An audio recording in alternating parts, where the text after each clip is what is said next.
Gamification is really motivating people through data at the end of the day. So if you look at it, I mean, its key components are motivation, understanding what actually motivates people. And we've done a lot of research into this area, from things like self-determination theory, the work of Dan Ariely around purpose, the work of Teresa Amabile around progress. You combine that understanding of motivation with big data. You know, we're all living our lives online, and everything we're doing is throwing off data. We're walking data generators now.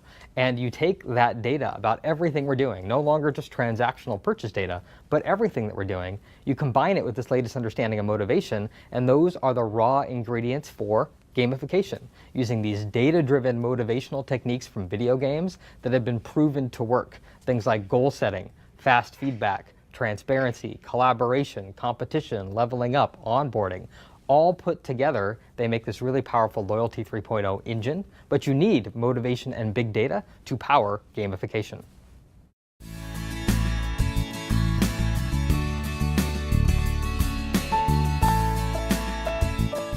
So there's a couple ways. I mean, if you look at brand marketing efforts, there's kind of short-term campaign-oriented things, and then there's long-term loyalty-oriented things. And it can affect both, actually, as companies have demonstrated very clearly. Companies like Chiquita and Right Guard and Wendy's and Hewlett-Packard have used it in marketing campaigns and have been less about broadcast.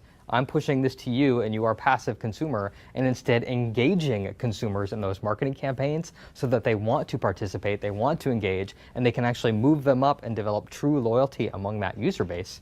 And then in the long-term loyalty programs, you know, those kind of have fundamental structural issues where they often have a very exciting beginning when you sign up for the program, and then a very exciting end when you potentially redeem for a great reward or maybe even just some magazines. But in the middle, there's actually all this opportunity where nothing is happening. It's an endless grind toward the end, and that's where gamification can slot in and provide ongoing engagement and loyalty that's actually driving you to your key business results and a competitive advantage in your market versus your peers who are just doing the typical earn and burn type program.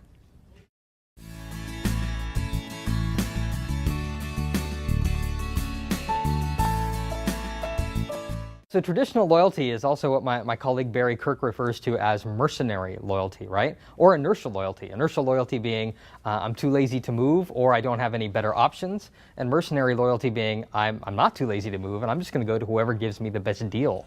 And that's where most loyalty programs play out today. When actually, like, if you look at the word loyalty, what you want it to mean in this context is, in the face of a competitive offer, the customer will continue to patronize your business.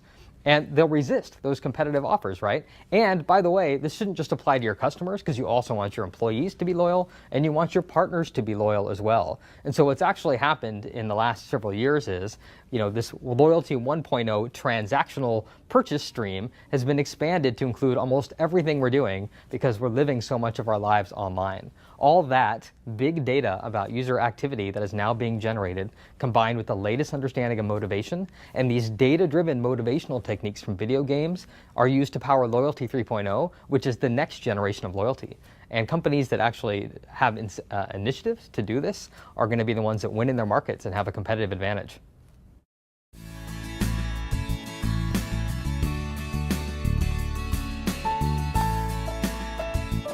So in any program or any system, you have all these elements that you can optimize for. And once you've optimized all the kind of systemic elements, you've eked out every last bit of operational efficiency out of your program, then what's left? And what's left is the participants, the humans, the people that are engaging in the program, and your ability to motivate them to do the things that drive value. And that is a limitless source of kind of power and energy. If you can get people to do that, if you can motivate them to want to do those things, then all of a sudden you have this cold fusion, this ability to power anything and drive any amount of business results.